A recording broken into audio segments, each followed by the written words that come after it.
Everybody, it's your boy Scott. Today we're hanging out with our buddy Imad Ali here on the Danforth in Toronto, and we are discussing our preferred subject, the assassination of President Kennedy.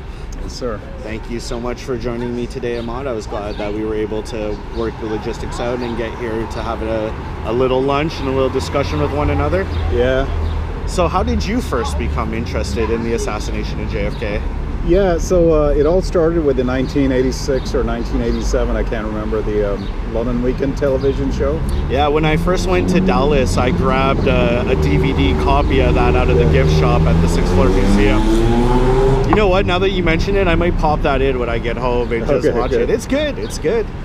Yeah, I mean, especially for somebody who's a newbie. So that's really what caught my interest. So I think I was about... I must have been about 20 at that time, 20, 21. Oh, yeah. Yeah. And I remember distinctly feeling disappointed at the verdict. Oh, yeah. I can imagine. Because, the culture was all conspiracy. Obviously it was a conspiracy, right? Yeah. All that stuff, right? So I was like what? This guy screwed up, what's his name? Defense lawyer? Bugliosi? Oh, no. Jerry Spence? Jerry Spence, yeah. I said, thank you. He should have done a better job. But I was impressed by Bugliosi's performance. He was so sharp in that. Well, I mean, a lot of criticism has been made of Vincent Bugliosi for various reasons. But the truth is, the guy was a real deal district attorney, from Los Angeles, a very, notable county to be the district attorney of. And Jerry Spence, people criticize him too, but the truth was he had successfully defended clients on murder charges previously. He apparently never lost a case. Well, yeah, the first one. He was well regarded, so it wasn't like he was some ambulance chaser nobody had ever heard of. I mean, it was as good as they could have done it. They really put together a jury from the Dallas jury rolls. They really had what was his name, Lucius Bunton. He was a real federal judge from the Western District of Texas. So it's it really is Ruth Payne. It's not an actress pretending to be Ruth Payne. Exactly. It really is her. Yeah, they gave a fair representation of both sides. I've got to. Well, and I guess Marina didn't want to come there, so that's not something that could be helped, right? Yeah.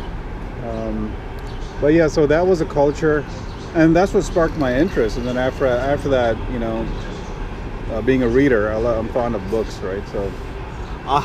One thing Chris touched on in after another. Sorry to interrupt. One thing Chris touched on in your interview, it was that he used to read books quite frequently. Me too. I used to read books frequently, and I deliberately held off on getting a smartphone for as long as I could because I knew that's it. The second I have a smartphone, it's over. And sure enough, that's exactly what happened. I've had to switch to Audible because I can't even sit down and read a book anymore. I have a copy of With Malice at home, still in the original packaging it came in. I have a copy of Robert Oswald's book. I've been meaning to get around reading these, I just can't find it. But yeah, I know what you're saying. As a young kid, I saw Oliver Stone's JFK, and it totally blew my mind. And that movie came around, and you can argue about a chicken and egg thing, but following it, there was kind of like a conspiracy theorist revival in North American culture, almost with the X-Files and a bunch of other stuff like that. So I kind of got caught up in that as a young kid. And sorry, I didn't mean to interrupt, but you made a point that I really identify with. As a young kid, I realized now the reason why I had a conspiratorial interpretation about the assassination was because all of the books are conspiratorial ones, especially the ones that are most prominent, White Rush to Judgment, On the Trail of the Assassins, etc., etc. Yeah. So I went on to read Rush to Judgment, 6 Seconds in Dallas, On the Trail of the Assassins, Jim Marrs's book, Crossfire, that was another one. I read Grodin too. Oh yeah. I think the last conspiracy book I read was David Lifton's Best Evidence. Best Evidence. Yeah. I read the The first JFK assassination book I ever owned was The Killing of a President by Robert Groden. Yeah. And it actually, for Killing what of a it President. is, Yeah, that's the one. it's very good. It's very good because it has lots of pictures. And when you're like 7 or 8 years old and you just learned about the assassination of President Kennedy and you want a book that's got lots of pictures, that's a very good one. It was actually a very special moment in my life. I have it on GoPro, actually. It's on my YouTube channel, where I met Robert Groden in Dealey Plaza, and I brought a copy of A Killing of a President with me and got him to autograph it. Oh yeah, okay. It was actually, I will always remember that moment. That it actually was very special for me. He still hangs out there, apparently. He does. He used to roll around with this other guy, Marshall Evans, but apparently they had a falling out recently, and now he's there during the week and Marshall's there on the weekends. Okay. Well, the thing of it is, these books are all convincing. Really, they're really convincing. You know, and that's what happens when you just read one side of an issue, right? I mean, I've always been taught, always listen to both sides. Yeah. Always listen to both sides. You don't know what you're missing, right? Yeah. So, but I had this bias, and I needed confirmation. Of course. So I kept reinforcing it by reading these books, right? And then at some point, I started getting uneasy. I mean, there were a lot of things that I couldn't understand. Number one, why could they not arrive at a decision on who killed JFK? I mean, it's crazy, right? So it's what? The CIA, the FBI, the mafia, the military-industrial complex, the Texas oil industrialists, Corsican gunmen. Like, make up your mind, you know? Yeah. Like, you can't tell me all of them conspired to kill JFK, right? Yeah. So nobody had, like, even Jim Marrs, he puts out, in his book, he puts out these different scenarios. It could have been them, it could have been them, it could have been them. But yeah, you've got to come at a verdict at some point, right? At some kind of an intelligent decision, who actually did this. So that was making me uneasy. And then a few other things were, okay, so if you look at this at the macro level, what really didn't make sense to me, look, killing the President of the United States is not like killing Julius Caesar. Yeah. Or the Archduke Ferdinand, right? Yeah. You're not killing somebody who has power for life. Yeah. Okay, so 1964. Or somebody who has unlimited power to begin with, There you like go. an emperor, you know? Right, that's the other point. I mean, 1964 was election year. JFK was running against Barry Goldwater. So the prediction was that JFK would win, but you know how these predictions are, right? Yeah. People predicted Hillary would win, yeah. Or, like the one between Truman and Dewey, Yeah. right? Everybody said Dewey was going to win. There's that very famous photo of a smiling Harry Truman holding Truman. the newspaper. There you go, yeah. Dewey defeats Truman, says the headline. So in other words, what I'm saying is a Kennedy victory was not a guarantee, right? So if Kennedy had lost the election in 1964, whoever was conspiring against him, their problem would have been solved anyway, right? Worst case scenario, okay, JFK wins the election. How long? He would have been out by what, 1968? Yeah.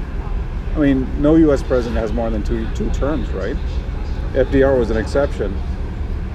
So, would you really? I mean, you put yourself in the other person's shoes. If you were part of a special interest group that was interested in getting rid of JFK, would you really take a foolish risk like that, assassinating the President of the United States? Or, I mean, even if you were going to take some kind of extreme measure like that, Right. why not do it in a better way? Bring his plane down over the middle of the ocean. Poison. Mechanical failure, The CIA is adept at the use of poisons. Yeah, or do it when he's outside of the country to complicate matters, you know? Don't do it in a parade in Dallas, Texas, where there's hundreds of people standing around.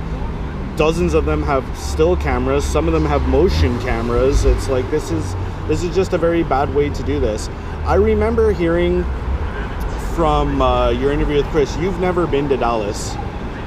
All right, well, shout out to my boys, Bill Brown and Dave Ledbetter, and everybody else is going to Dallas. You should go. The boys are going in September.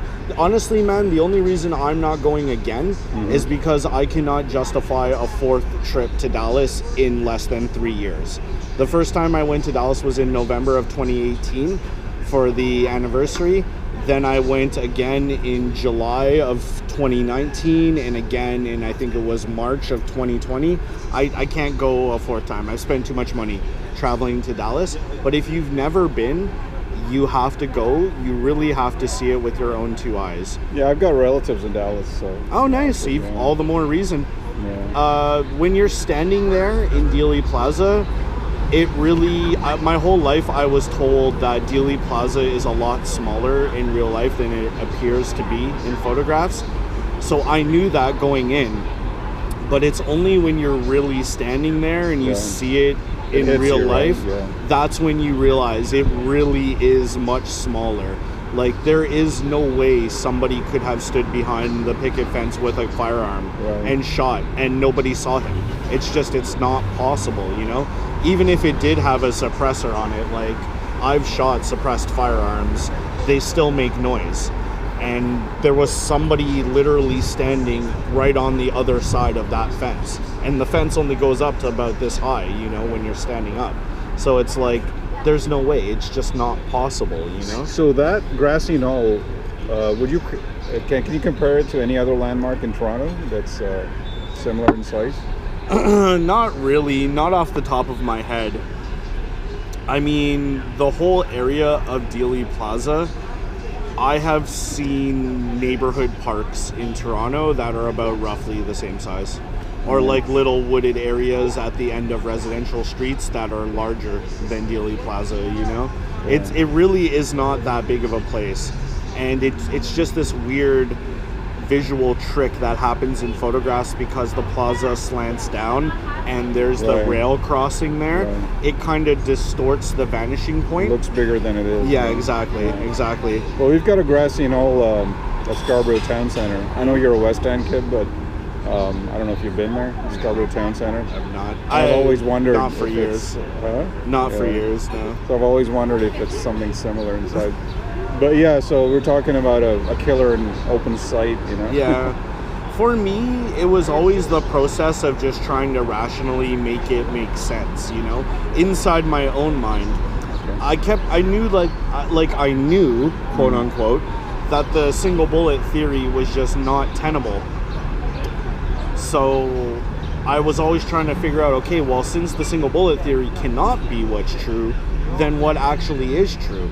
And one of the things that always stuck me up was, okay, the wound in the back has to be an entry wound, but the wound in the front is also an entry wound. So here you have a case of this person was shot twice from two different directions.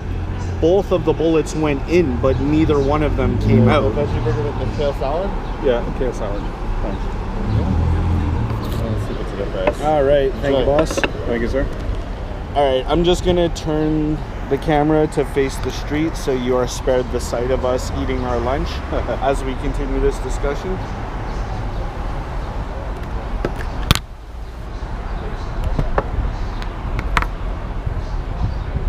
So yeah, for me it was just this endless process of trying to make this make sense, you know? Trying to make it be understandable. And I could just never get there. I could just never understand, well, where did the bullets go? Why are there no exit wounds? What kind of ammunition would produce wounds like that? You know, I could just never, ever figure it out. So for me, the moment came where I was a senior in high school and I was taking an American history class. Right. And the topic came up and I was like, okay, I have to give a presentation about the JFK assassination. I'm going to explain how this was all a conspiracy. And I went online because at that point in my life I had internet access. And I found the McAdams website. Okay. And it was like a decade worth of programming came undone in like one visit to that website. Because I had all of these like little factoids in my mind, like it's not possible for Oswald to have fired the shots in the required amount of time. And then I go and I look it up, it actually turns out, one, what I was told about the required amount of time was not true, and B, it was totally possible for Oswald to do it. He had the training, he had the experience, the shots weren't that difficult.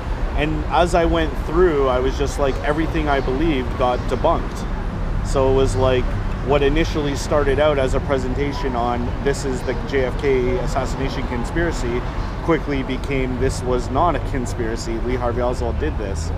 But what really brought it home was a couple years later, I was in university and I was taking an American history class at the university level.